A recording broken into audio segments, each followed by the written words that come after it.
And we are rolling on the 26th of January. It's another beautiful day here at UCLA in Los Angeles. Sunshine is shining, as it usually does. And today we're going to hear an extemp speech from Michael. He's going to address the question, who is going to be the Republican Party's nominee in 2016? And Michael stands before you, managing attention, looking around the room, making sure all computers are shut. Yes. No one's on their cell phone. That everyone's looking up. No one's reading or eating. And you're finding, looking around and saying to yourself, "I respect my audience." Absolutely. And saying that mantra to yourself, and you say, finding friendly eyes near the front and the center. Say your name, feel the love. Start your speech. Hi everyone, my name is Michael Bazoyan. Hi Michael. Hi Michael. How's it going? I'm here to speak about who I think the Republican nominee is going to be. Now, I'd like to start off with a question. Have you ever been in a predicament in which all the evidence at face value seemed to have been against you? The Republican race is much like that right now. Be it his performance in the polls, the large crowds he attracts, or the media attention he gets, people seem to think that Donald Trump will be the Republican nominee. I think it's a little different. I think that Marco Rubio will be the Republican nominee for 3 reasons. First of all, he seems to be the winner of the invisible primary. Second, the delegate system is designed to favor a candidate like himself. And third, his performance in the polls. Now, irrespective of who gets the nomination, it's important that the candidates coalesce behind who they deem the likely nominee to be, because it will allow them to have a strong base of support early on and get ready for the general election. It's important that a Republican gets elected because they'd be more likely to combat the national debt and to ensure national security. Now, the first reason that I believe that Marco Rubio will be the Republican nominee is because of his performance in what political scientists like to call the invisible primary. The invisible primary is primarily measured by 2 metrics. 1, the number of endorsements a candidate has received, and 2, the amount of money that candidate has raised. Historically, candidates who have done well in the invisible primary have gone on to win their party's nomination. Consider, for example, Al Gore, George W. Bush, John McCain, and Mitt Romney. Now, while Jeb Bush has received the most endorsements and has raised the most amount of money, both his money flow and the number of endorsements he has received has slowed down considerably. Since November, Jeb Bush has only received 4 endorsements, while Marco has received 19. Now, you might wonder where Donald Trump fits into the equation. Donald Trump hasn't received a single endorsement from a sitting member of Congress or a sitting governor. In addition, although he's been self-funding, he still his fundraising has been lackluster. So while Marco Rubio can rely on a network of conservatives like Trey Gowdy, Cory Gardner, and Darrell Issa, Donald Trump will have to rely on a small network of big-name supporters. The second reason that I believe that Marco Rubio will be the Republican nominee is because of how the delegate system is designed. Now, whereas heavily blue states don't matter much to Republicans in a general election, they're especially important in primary elections and especially advantageous to moderate Republicans. As Nate Cohn, a writer for the New York Times, wrote, blue state Republicans tend to be more moderate, more modern, and less religious. Of the 2,472 delegates at stake, 1,247 of them are from Obama-won states, while 1,166 of them are from Romney-won states.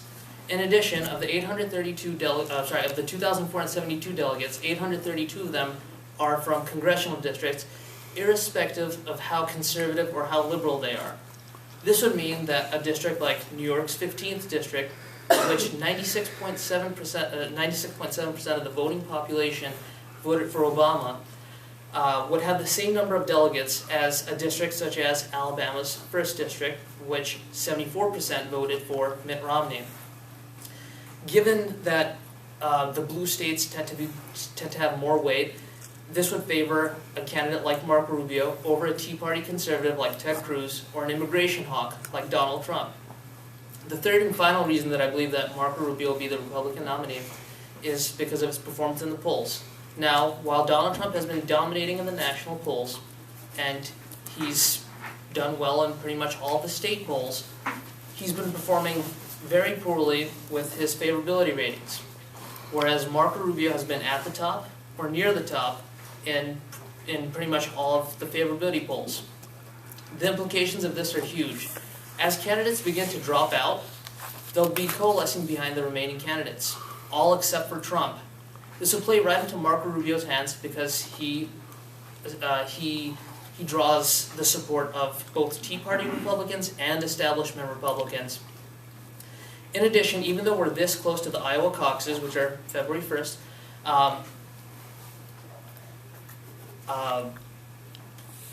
historical data shows that most voters still haven't made up their mind yet. This would again play right into Marco Rubio's hands because if Donald Trump underperforms in Iowa, it might affect his showing in New Hampshire and subsequently elsewhere. This would again benefit Marco because one would expect him to do well in the states that Donald Trump is doing well in. So, given that Marco Rubio seems to be the likely winner of the invisible primary, and because of how the delegate system is designed and his polling performance, I strongly believe that Marco Rubio will be the Republican nominee. At the beginning of this, I said that sometimes evidence might seem like a smoking gun. In reality, it just might be a red herring. Thank you. Stay up there for your feedback. That was 5:37. Remember to listen at the door, and if someone's speaking, wait till they're done. Stand up, say your name, and say what you like, please. Hi everyone, my name is Greg. Hi, Greg. Hi, Greg. Michael, I like your presentation a lot. I think that you were very well informed on your topic and you had a lot to say. You also, I think not many of us have a good political background as you do. I'm guessing you're a political science major? Good guess. So, and you really resonated that you were a political science major and really educated us all about what goes on behind the curtains, or so to say, the smoke screens. Thank you. Good. So, he seemed to be credible as a speaker because of his poli-sci background that seemed to come through to you. Right? You didn't hear the whole speech, right? So we'll go here. How could he improve? Start with your name. Hi, my name is Heesing. Hi, Heesing. Heesing. Oh, Heesing. Yeah. Hi, Heesing. Heesing. Heesing. Yes. Hi, Heesing. Yeah. I thought overall I really liked your speech, but something that I think you could have improved on is like kind of citing more sources in your speech. I thought that could have helped a lot when it comes to the credibility portion of the speech. But I thought your like the reasoning and also like your arguments are pretty solid. Yeah. Heesing makes a great point. You had, on your bibliography, almost 7 or 8 sources, which goes to your research, which is nice, but the audience can't read your bibliography. As I've said before, you need to orally present your research in your presentation. So if you haven't made arrangements, folks, to do that, learn from Michael and put in the source and the date where it came from. You cited just one, the New York Times, but didn't say the date, so we don't know if it's recent or old or what it is. See, and that helps give it external credibility. Okay, let me go through the speech and deconstruct it, give you some feedback. The first thing I'd like you to do is to try to work in the topic in a clever way in sort of the body of the speech instead of announcing it at the beginning and then starting the speech. We had it up there, of course. You started with a rhetorical question, which is one way to start. Not a great way, but it's a good way. It's one of the 7 that I gave you. You could start with a poem, a quote, a story, a rhetorical question, a joke. Any one of those things. What you're after is to grab your audience, draw them in, and make them want to listen. And so you said, have you ever been in a predicament in which all the evidence at face value seems to be against you, and then you rushed right over that question without pausing and giving your audience a moment to think about that rhetorical question? See? So give your audience a moment to reflect on the meaning of your rhetorical question. So your thesis was that even though Trump is leading everywhere, you're going to go against the common wisdom or whatever and say that it's going to be Marco Rubio is going to be the nominee, which was great. You took a position that was contrary to the common wisdom, and so that was very clear. You said that you gave a good preview, so your thesis preview was good. You talked about the invisible primary, the nominating process, and polling performance. I want you to tell me what you think a significant statement is in a speech. What is a significant statement? And if you all can't, and you shouldn't be on your phone, thank you, put it away. What is a significant statement, and what is it supposed to do? It's to tell the audience why the topic you're speaking about is important to them. To them, yeah. So I wasn't sure exactly that your significant statement really sold it to them. You sort of gave your position that we need a Republican because that's the only party that's going to reduce the national debt and ensure our national security. I bet there's a couple of Democrats out here that maybe think that's not so. And so I think maybe there's some other ways you could have sold it to the audience and say, I think this is going to be an interesting horse race. I think that Donald Trump is one of a lifetime phenomenon, and it's important that we understand how someone like this, a demagogue, a populist, can rise out of nowhere and lead the polls. And so, I think there are other ways you could have sold it to make it interesting for your audience, okay? But keep that all in mind, folks, that you're selling the speech to the audience. It's significant to them, not to you. So, you're doing this a lot with your hands when you watch yourself tonight on YouTube. So you want to put your hands, let them be by your side, gesture more instead of just this gesture like that. Your first supporting reason was you cited this political science concept of the invisible primary. And what's so interesting about it is that Jeb Bush seems to be the exception to the invisible primary, and you spent quite a bit of time on him because he's got a boatload of money which he's spent and some endorsements, and he hasn't moved that old needle very much, even with the exclamation point after his name, Jeb. So for some reason he hasn't caught on, but nonetheless, we can go with your invisible primary concept. It would be interesting to know the theorist that promotes this, and he could give us a little more evidence about it. Donald Trump, you tell us, has not received a single endorsement from a member of Congress or a governor. Okay, I'm not sure he hasn't received any endorsements, but yeah. I might have mentioned sitting. If I didn't, then Yeah. that was a mistake. Okay, but but I think his support is more from these new disenfranchised voters that are frightened and broke and poor and that haven't traditionally participated in the political process that he's speaking to, and seems to have resonated with them, Yeah.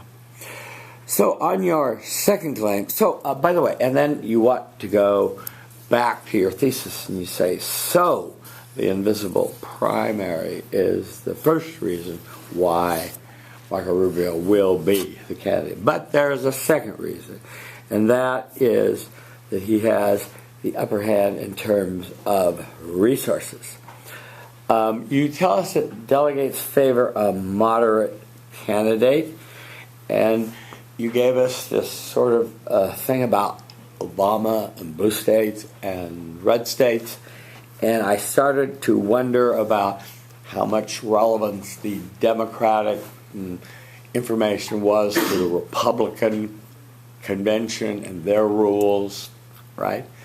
And so, and I wondered if anybody, I guess everybody knows the concept of red and blue state, but maybe a short definition on that so people knew about that would be good. Yeah. So I guess you're saying that he'll have enough delegates to win the convention, but that wasn't made. When you watch it yourself tonight on YouTube, you'll see that wasn't made entirely crystal clear how Rubio was going to do that at the Republican convention with their rules. I think it depended on a lot of stuff that you were assuming in terms of his performance and so forth. On your third claim, you said that Rubio is the likely nominee because he has been performing. He has been performing in the polls, and here's where I thought you made an interesting distinction, where you found Rubio's ratings of favorability to be higher, but his still that wasn't enough to propel him up past 12 or 13% in most of these states. He's still running a third in most places, and so I wasn't persuaded by your argument that favorability alone is going to carry him. Similarly, this thing about Donald Trump and his unfavorable ratings, he went out and said, I can shoot somebody in the middle of Fifth Avenue and they'll still love me. I'll keep all the, what did he say, certain religious group out, and I'll build a fence. And every time he says something crazy, his ratings shoot up even higher. And it's very interesting. So he doesn't, and the headlines of the conservative publication came out and said, dump Trump, he's not a conservative. And Trump said, screw them, it's a crummy publication. I never claimed to be a conservative. Right? And so all these attacks on him, he seems to be kind of have a Teflon coat to him that they don't seem to be sticking. So what I'm saying in short is I wasn't persuaded by your favorability is going to carry Marco Rubio in the end. You may be right, of course, but we'll have to see. On the historical data, it's all contingent upon what you said is Trump has to underperform in Iowa and New Hampshire, and that's not looking likely right now, but gosh, Trump's new voters don't get out in the snow and get to the polls, he may lose there. New Hampshire's a different story because they have an open primary, but so all of your arguments were based upon Trump underperforming, and that's been predicted now for a long time, and I think that's a tenuous assertion. So your summary was good, your conclusion that he was going to get it was fine, and your tie back about the smoking gun was fine.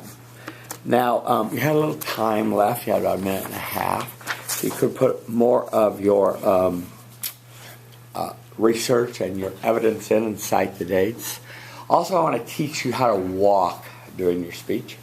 During your first point, my first claim, you want to take 3 steps to the right. Step in the direction you're going to walk with your right foot. So you step 1, 2, 3, but keep cheated forward. Don't ever turn your back to the audience or turn to the side. Now, when you go to the left, take 5 steps to the left and step first with your left foot. Go 1, 2, 3, 4, 5. Good. My second point is you talk to your audience that way. And then step with your right, back to the center. 1, 2, 3. And my third point is that. And you'll find that will relax you and you won't be such a static thing there in the middle of the screen.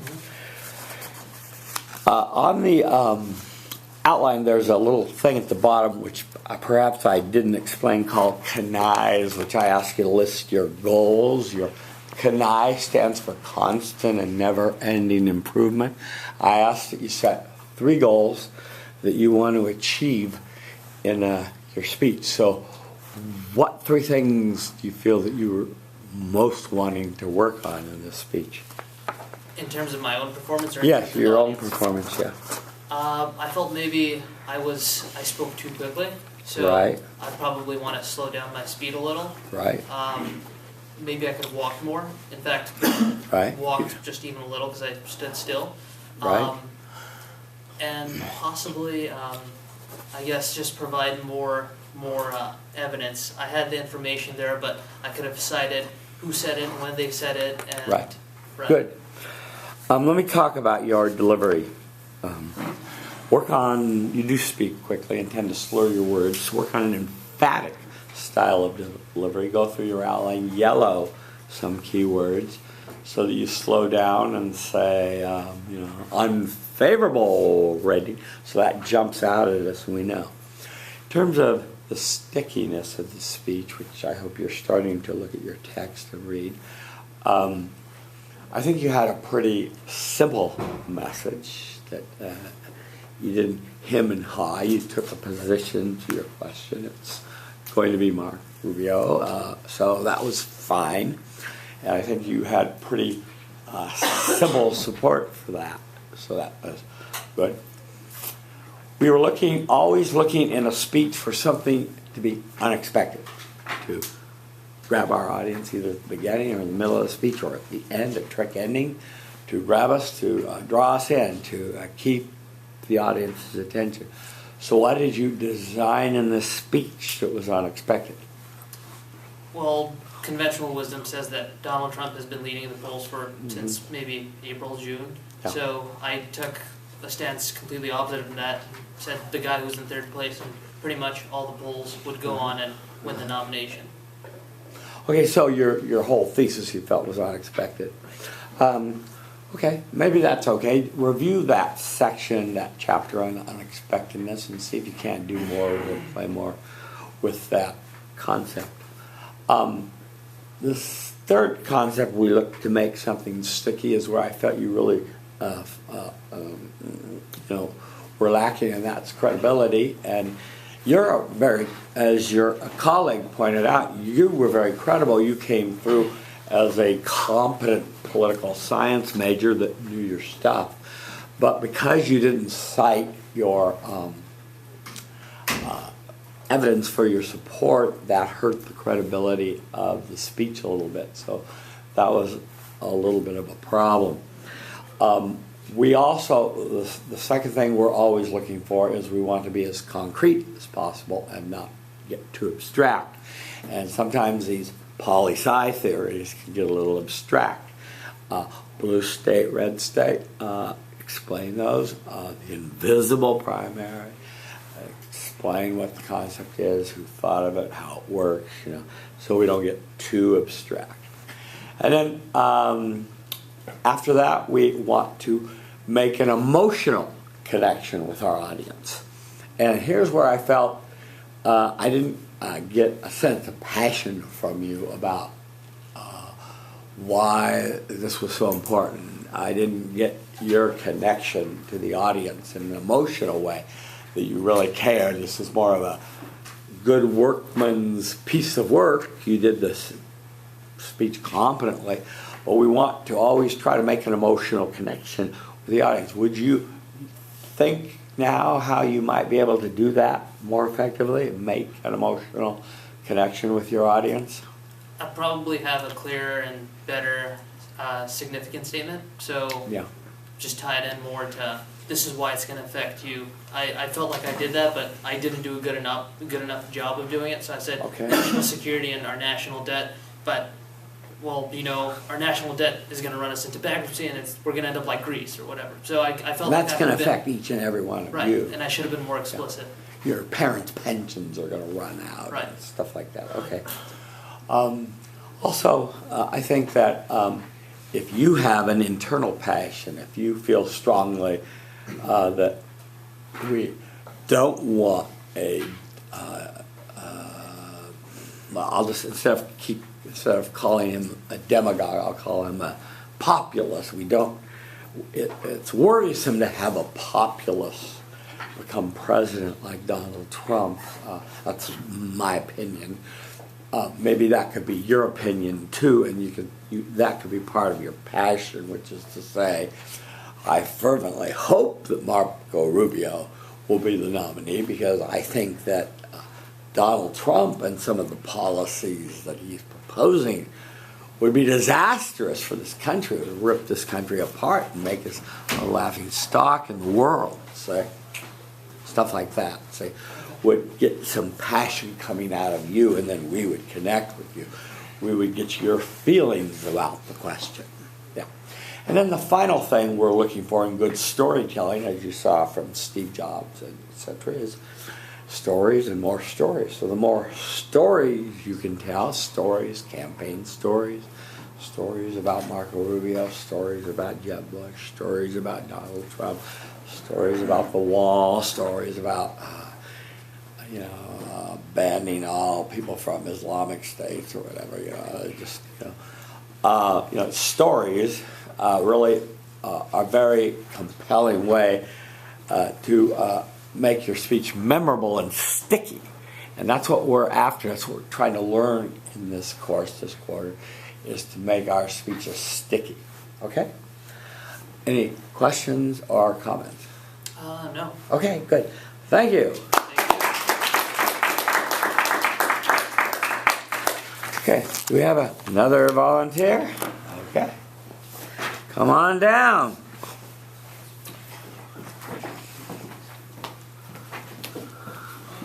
Should I write the question? That would be swell. There's nothing to write with there. You'll have to do it there. Okay. I have to remember to bring one of those writing pens to this class. People steal them. No, I don't have one.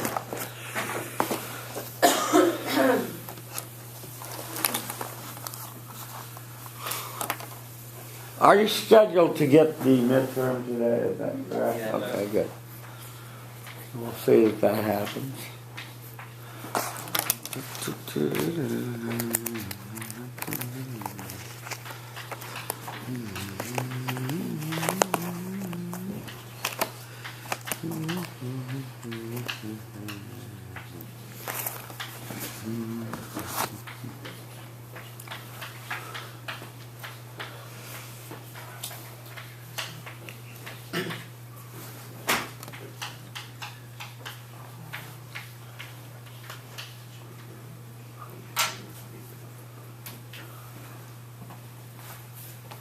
Okay. Okay, Brianna stands before you. Let me get you in focus. Good. Managing attention, they're talking. Communicating respect. Good. Saying to yourself, I respect my audience.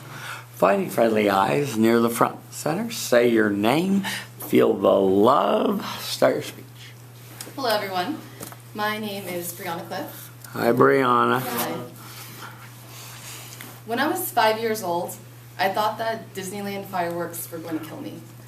And it's funny because when we think about Disneyland fireworks, we usually think of fond memories where we see Disney characters dancing around and we just remember the bright lights in the sky and it being the happiest place on earth. But for me, it wasn't like that.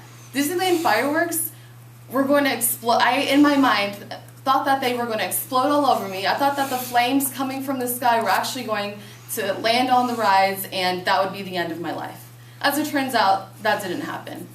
But unfortunately for the rest of the world, some fireworks end up actually killing people. And these fireworks aren't found with beautiful bright lights, but rather from airstrikes from different insurgency and military groups, which is exactly what's happening in Mali. Mali is a northern state in Africa where there is a civil war going on. It is a civil war between the nomadic group known as the Tuaregs, who have partnered with terrorist organizations in order to try to receive autonomy from the local governments. In 2012, they tried to start a rebellion against the government and ended up making it so that France had to come in and invade to ensure that terrorist organizations would not take over the entire states. As a result, though, we have been left with increased terrorist attacks and deaths and casualties. So when we look at this question, will there be an increase of terrorist attacks in Mali? The answer is absolutely yes. And I'll explain this through 3 reasons. The first reason, I'll discuss the terrorist strategy and why it is in their best interest to locate themselves in a state such as Mali because it is weak. My second point, I will discuss the implications of the organizations of terrorist groups at which they compete with one another to outbid themselves or outbid the other groups so that they get the upper hand in the terrorist organizations. In my third point, I will discuss the Western's response to these terrorist organizations and how their drone program and their lack of responsiveness is actually making an increase of terrorism and how it is actually making the situation worse. Now, in our generation, ever since 9/11, we know that terrorism is the battle of our people. In recent years, we have seen the fight against the war against drugs, the fight against communism, and for us, it is the war on terror. If we look at President Obama's speech in 2014 last year in the State of the Union, he specifically included Mali as a place where we need to focus our efforts. Because it is a place like this where we will see an increase of terrorist attacks. And what we need to remember, especially in this upcoming election, we need to vote for those who are going to have strategic efforts and ensure that we are not going to have an increase of terrorist attacks. We need to be sure that we can maintain our hegemony and our global status as a superpower at which terrorist organizations will not outdo us. But first, I'll discuss my first point, which is the terrorist organizations and their strategy in Mali. Now, according to Alan Kruger, he wrote a study and came up with 5 causes of terrorism. The first one is that terrorists will locate themselves and increase their efforts in a country that is weak. And by weak, I mean a country at which the government can't provide services for its people. The second point is that terrorists will go to locations where there is significant economic disparity between the rich and the poor, which is what we're seeing between the Tuaregs and the local citizens. The third point is that democracies, or much against popular belief, democracies are the places we'll actually have better chances of terrorism. And this is because for a few reasons. Mostly because they are open societies at which the people have the right to control the messaging and communication in the media, and also at which the delegates rely on the voters for their input. So democracies such as Mali are going to be more prone to terrorism. The fourth point is countries with active foreign policies at which they have their hands in different sides of the world and they're spending money elsewhere will make them more prone to terrorist attacks as well, which is exactly what happened in Mali. And the fifth point of strategic efforts for terror is that terrorism is one country, there will be an increase of terrorism if there are nearby countries where terror is happening. Which, if you look at the continent of Africa, where Boko Haram, another terrorist organization, is constantly using their efforts to try to dismantle the local governments, we can see that the neighboring states make it so that Mali is the ideal place for terrorist attacks to happen. Additionally, we're also seeing that because the Tuareg group has been able to partner with organizations such as Al-Qaeda, we will see an increase in attacks. But we need to talk about the competition of terrorist organizations. Although we know that terrorists are not the most friendly people on earth, I mean, they're not going to be the friendly squirrels that we see at UCLA who are just open to talk to everyone. Some organizations actually are more compassionate than others, which, when you look at the states of Al-Qaeda versus ISIS, they are completely different. Al-Qaeda and ISIS are not partners in their crime efforts. This is because Al-Qaeda does not agree with the notion of killing people, of killing all people. They believe that ISIS, whose strategy is to kill everyone, including Muslims, goes against their exact mission. And as a result, they will try to outbid each other by locating different areas and by doing the most gruesome attacks to try to prove to the world that their sect is better and more righteous. And if you look at the date in December, at which there was the Paris terrorist attack, a week later was when the Mali attack at a Western hotel occurred. And this was a result of the competition where Al-Qaeda was trying to outbid the ISIS. And we will see an increase of this because Al-Qaeda, as previously mentioned, has partnered with the terror organization. They will continue to perpetrate this state because it is weak and because they want to outbid ISIS in the years to come. Additionally, what they have also found, Geoff Porter, who is the president of the North African Risk Consulting, in an interview at NPR in November of this year said, if you are a jihadi organization, one of the ways that you demonstrate that you are the organization to join is that you undertake, or that you are the organization to join is that you undertake increasingly sensationalist, increasingly deadly, and grisly attacks. And in terrorism studies, it's called the outbidding, which is what we see with the increase in violence. And now what I need to talk about is the Western's response to terrorism, because if you don't look at the other side of this, then we'll never know what will happen.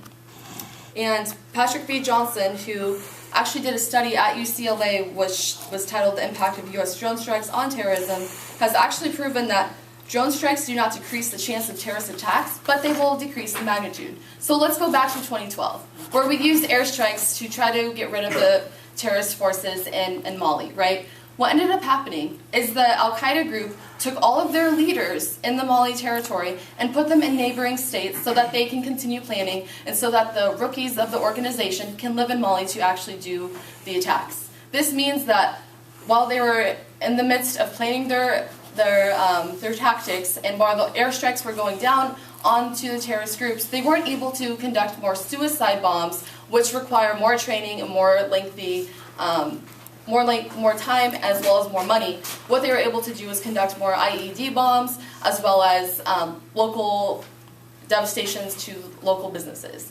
And as a result, there wasn't an increase of larger terrorist attacks, just smaller attacks. But in the years that were followed after this, we stopped doing airstrikes. And as of December 2014, when we would expect to actually start conducting more drone strikes as a result of the major attack in Mali, we didn't do anything. We didn't send in more drone attacks. Instead, we sent in surveillance cameras so we can watch all of the devastation happening. I see this as problematic because rather than coming up with a comprehensive solution to ensure that terrorists don't join in and continue conducting these larger terrorist attacks, instead we're just going to watch them doing it the entire time. So, when we're looking at Mali, and when we see the situation at which we don't have a comprehensive solution, where we can either concede to the terrorists what they're asking for, we can concede to what they're asking, or we can destroy them all. And we're not doing either of those, which is why we will see an increase of terrorist attacks in Mali. So today I discussed the 3 reasons as to why there will be an increase of terrorist attacks. First, it is in the best interest of the terrorist strategy to impede on a state that is weak. Secondly, Al-Qaeda and other terrorist groups such as ISIS will want to continue to outbid each other. And thirdly, because of the West's response, at which we don't have a comprehensive solution to try to stop these attacks, we will see an increase of attacks. So when we're looking at the future, and when we are going to the polls, or when we're in conversations and we're trying to figure out what is this threat of terrorism, we need to make sure we understand the whole story rather than just what we find on the news. Thank you. Thank you. Okay, let's go to the back here. 5. Okay. Yes, sir. Hi guys, my name is Vahag. Hi, Vahag. So say the positive. Yes, say Okay. positive. Okay, so it seems like when you were speaking, you're very well informed on what you were speaking about. And I felt like as the speech was going on, you were getting more comfortable. And I really liked how you're moving as the points were being made. And I also did like how you like your hand gestures when you were making the point. You were saying like 1, 2, and 3. So I thought that like it was easier for me as the audience to understand the points you were making. Okay, thank you, Bob. Improvement. Hi, my name is Anthony. Hi, Anthony. Going off of what Vahag said, you did a really good job. You were very truly informed. I thought it was very apparent. But one thing I would improve on, which isn't real. I mean, it was 90. I'm 90% sure it was nerves, but I would, just slow down a little bit. So yeah, just slow down just a little bit. Okay. That's a fair comment. Can you back up a little? You went in front of that brown line, so you made me keep backing up to keep you within camera range. I have a cheap camera, so yeah. So sorry about that. Yeah. Well, gosh, this was a good. This was a good speech. Okay. Let's talk about Mali. It's kind of way over there, and it's a long way from everybody. So I was wondering to see how you're gonna sell it, and you did a pretty good job of selling it, and that was pretty good. Well, you started with your Disneyland and the stars and being afraid of that and the drone strikes. So I was really hoping I would get a tie back to Disneyland and the stars and coming the full circle, okay?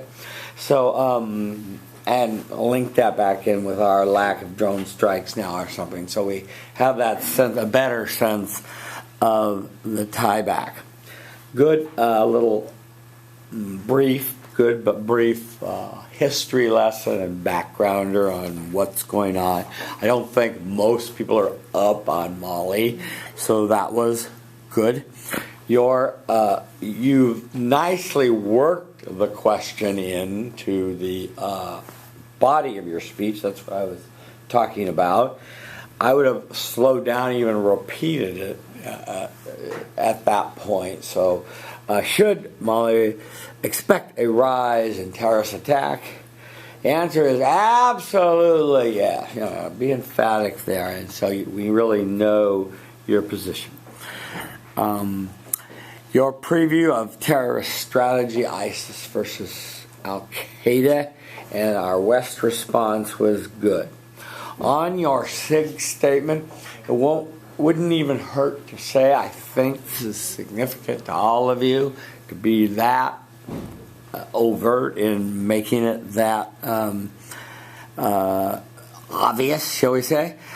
And I think that, and I like the way you tied it to upcoming elections, trying to link that to talk to the people that are going to best not be afraid to fight terrorism wherever it is, including with boots on the ground and that sort of thing. So that was good. On your main body, you cited Alan B. Kruger, didn't give a date, and you need to do more dating. You had good sources here. I needed to have the sources more apparent in the article orally, because people can't read your bib. So make your research more apparent orally in your speech by citing it and citing the dates, so we know you're quoting them and that you've done the research. Yeah, I think that also too that I think that your first point needed, after you went through the 5 points that you needed to say, and Mally fits this bill to perfectly, and we're going to have problems there. It's just a textbook example of where this is going to occur. On your ISIS versus Al Qaeda, you did cite the date as November 2015. That was good. And I liked the analysis of them outbidding each other, so that was good. And the attack on the hotel came after Paris, so that was good analysis. And so we can look for more strikes to occur, given that they're both active in this region. When you watch yourself tonight on YouTube, you'll see that we didn't see your transitioning from your first to your second point so clearly. You just kind of slipped pretty lightly into, and that's my first reason why there's going to be continued terrorist attack in Mali. But I have a second reason, and that's the competition between ISIS and Al Qaeda. And then finally, and I think your best point was the West's response, which you point out is rather tepid. And, we're just doing surveillance now, and we've stopped the drone attacks and so forth. So that was a good point, and that was very telling. Your summary, your conclusion, they were all fine, just a better tieback. Now, again, you didn't have 3 goals. By the way, if you don't have 3 goals written down on your outline of what you want to accomplish speech-wise, please write them in now. What were your 3 goals? I wanted to try to not rely on my notes. Right. Okay, good. I've done before. I wish I would have memorized the studies that I used. Uh-huh. So I didn't have to have your phone. Yeah, exactly. I would just have the name. Good. Yeah. I think I like when I give speeches. I like to see more reactions from the audience. So Yeah. I was hoping I would have seen more of that, and that's just I think a delivery thing. So different type of. Okay, and then key on that reaction, huh? I would say a goal for next time would be, as one of your classmates suggested, would be to slow down and work on a more emphatic style of delivery where you focus and stress certain keywords in different parts of your speech. But overall, very nice job and well done. Thank you. What was my time? You had 5 seconds left. Oh, cool. Great. Thank you. Nice. Thank you. Okay. Another volunteer? I'll go ahead. Great. Thank you.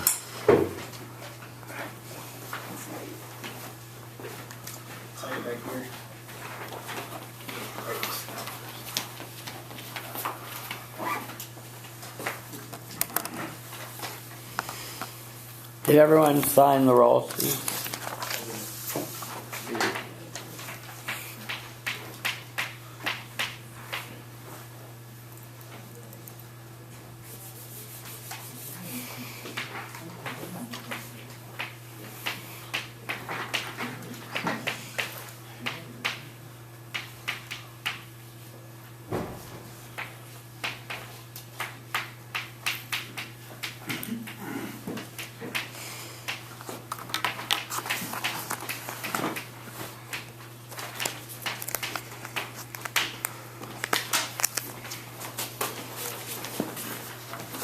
Okay, thank you, sir.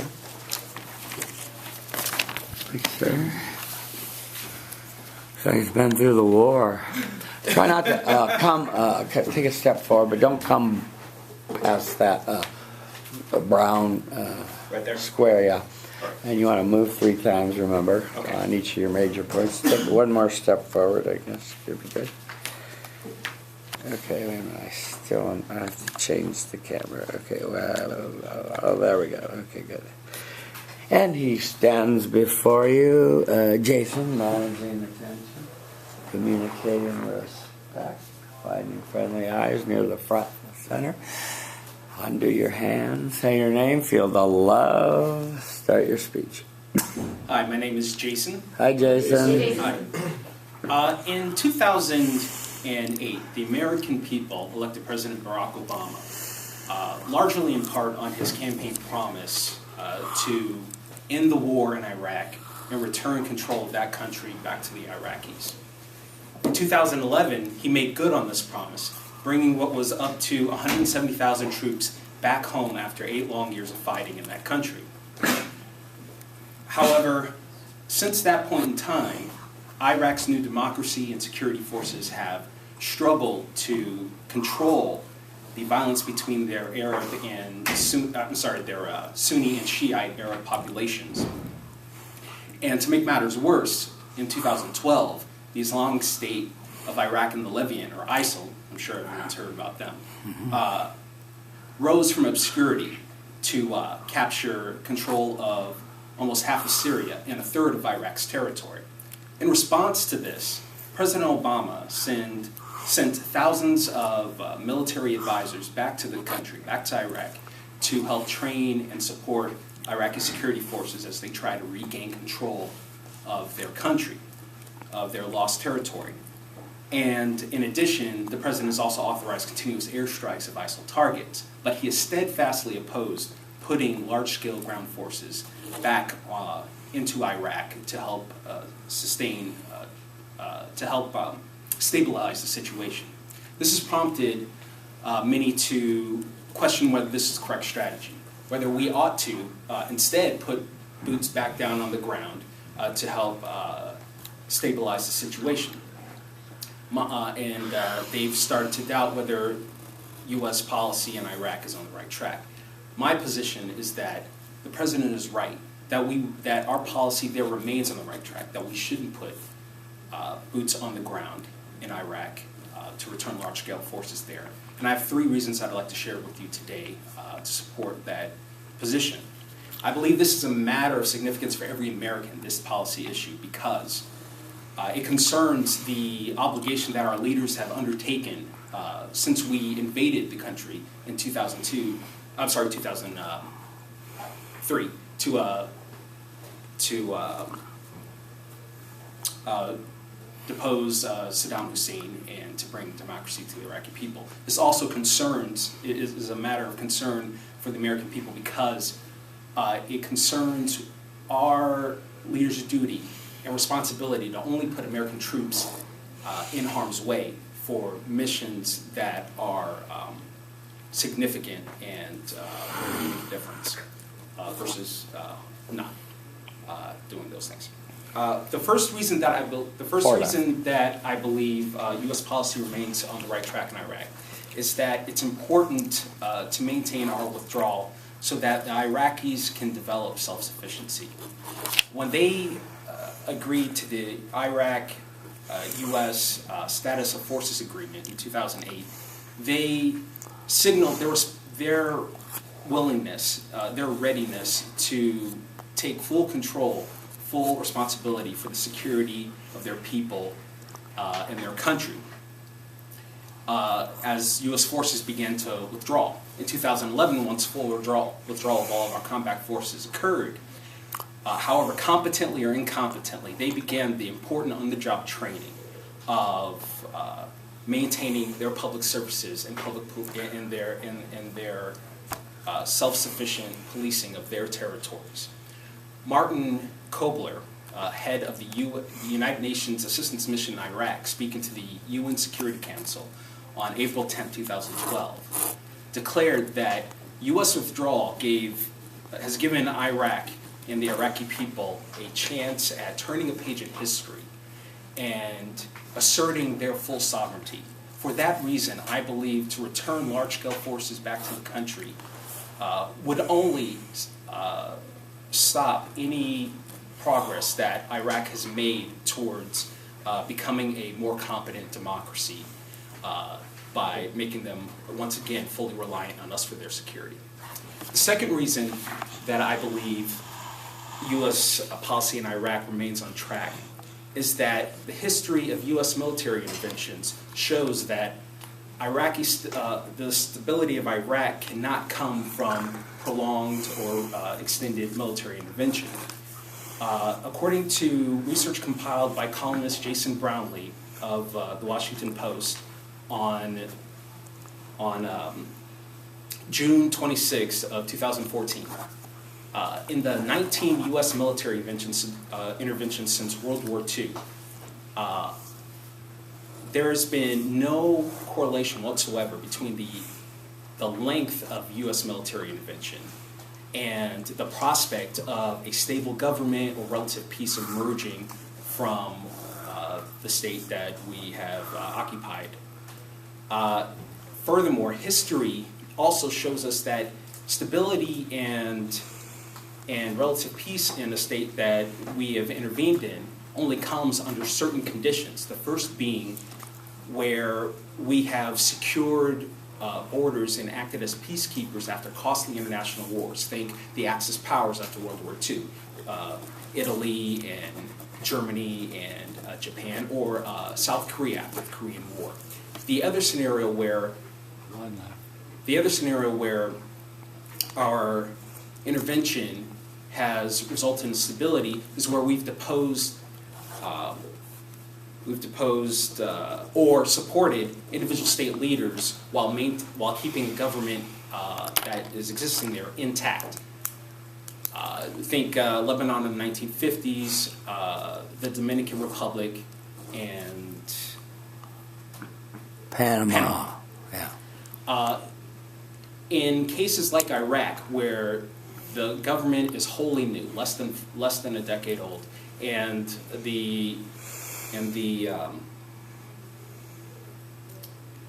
they're facing civil strife and violence within their own borders.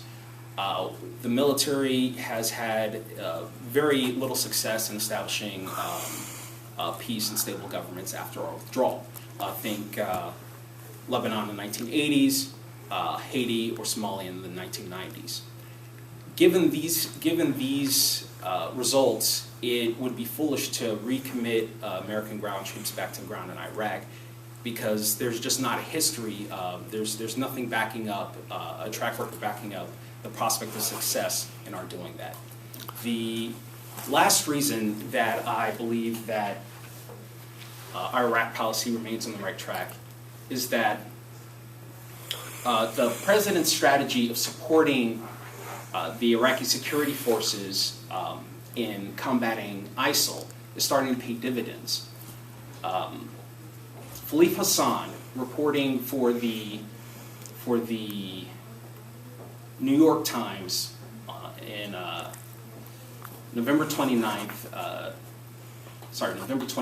2015, reported that with the help of U.S. Advisors and bombings, the Iraqi security forces have been able to successfully recapture Ramadi, the largest city in western Iraq, along with 40% of the territory lost to ISIL as they took over parts of the country. Furthermore, just recently, in fact, the U.S. Department of Defense, in a press conference, reported that our airstrikes have actually blown up a cache of ISIS's funds, millions of dollars, just blown up in an instant, and further degrading their finances. Which leads into another important point about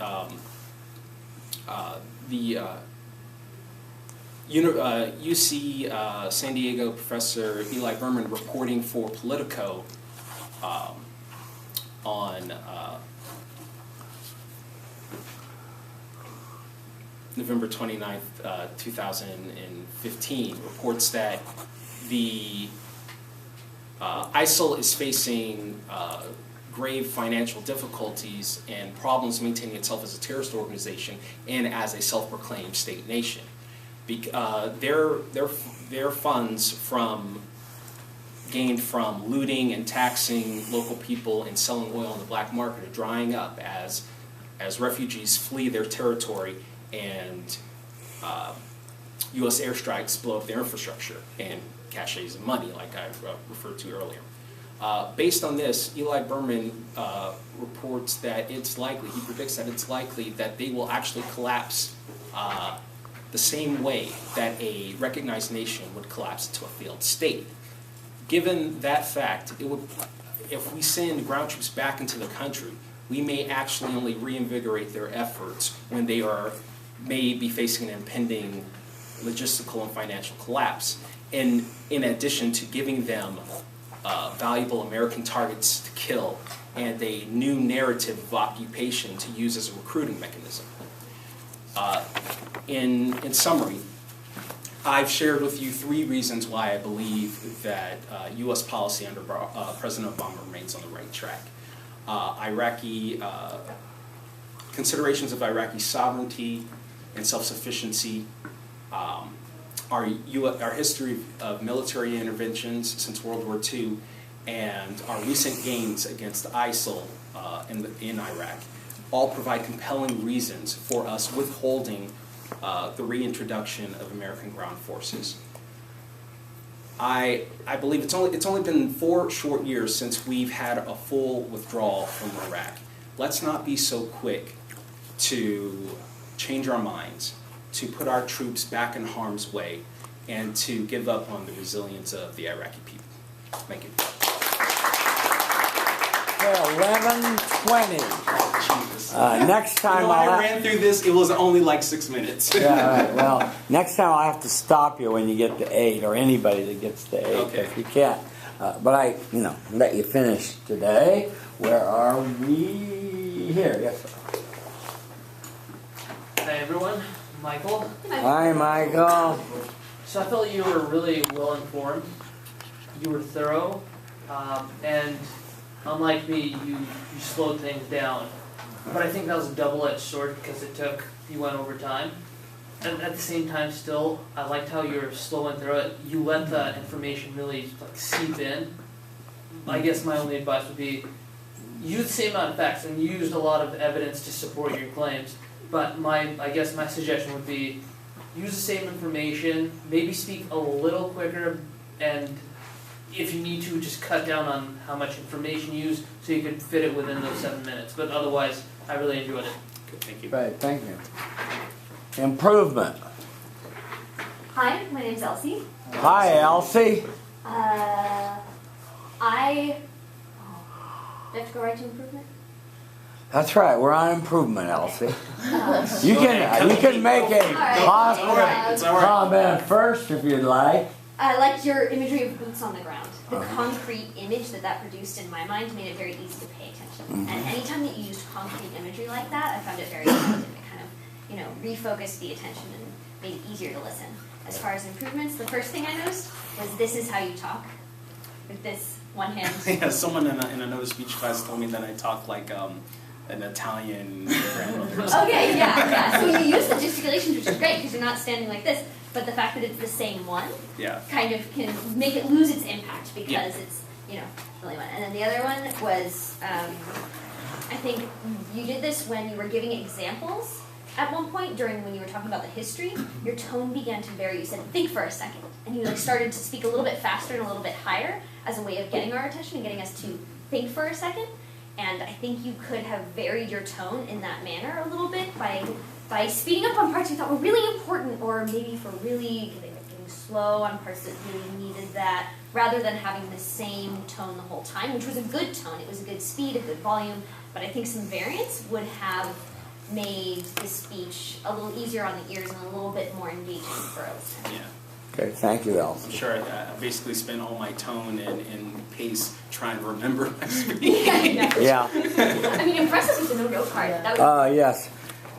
let me start on the positive. You didn't use notes, and you cited many sources that you. I think I used the cite date twice. I think that last one I used it twice. Used it twice, but you had 4 sources. Cite them all.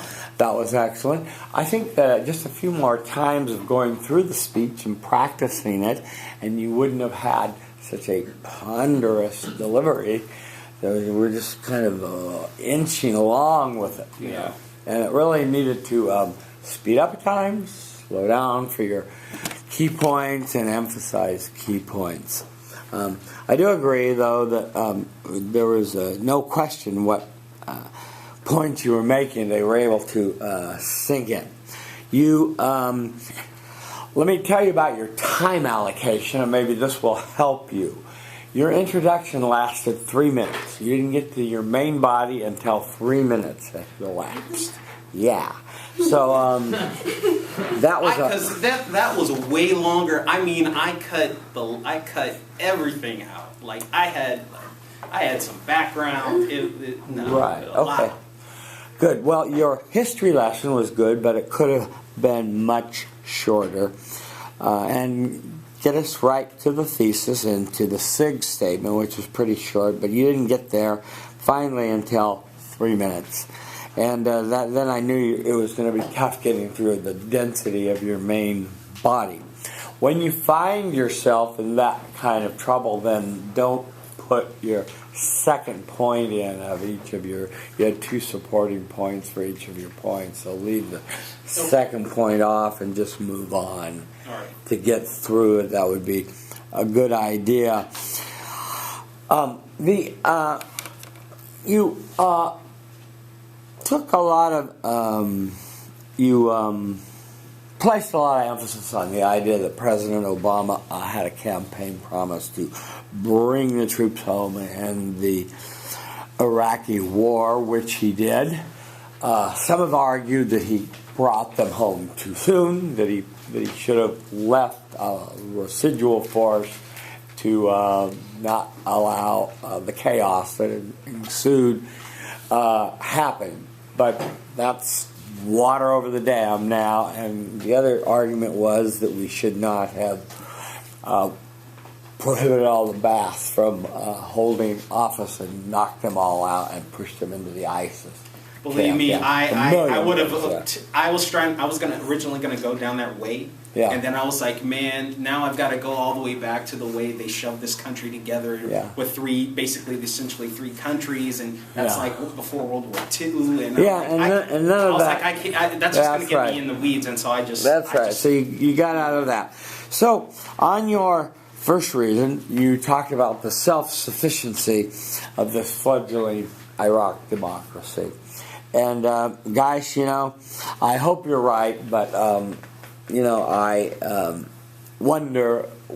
We had these great ideas of nation building. We were going to do that in Libya, and we were going to do that in Egypt and all these other places. And it was all about that. We're pretty bad at it. Yeah, we're pretty bad at it, and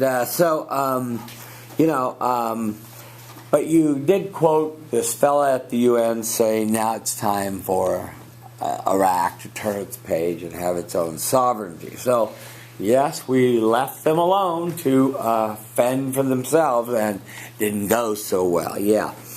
On your second reason, you used history as examples, although I do think that Korea and what was the other one? Korea and Japan and Germany were sort of not so clear, but the other ones were clearer. So that was good. Your third reason was that you're saying that our gradual strategy that President Obama is using to, bomb them away and take away their resources and take away their ability to steal funds from people and to sell oil on the black market and so forth, seems to be working. I hope you're right, but many other, political scientists and scholars have argued that at some point there's going to be, if it's not U.S. troops on the ground, it's going to have to be some forces that are going to have to do the final mop-up Yeah, or not something. only that, the alternative is that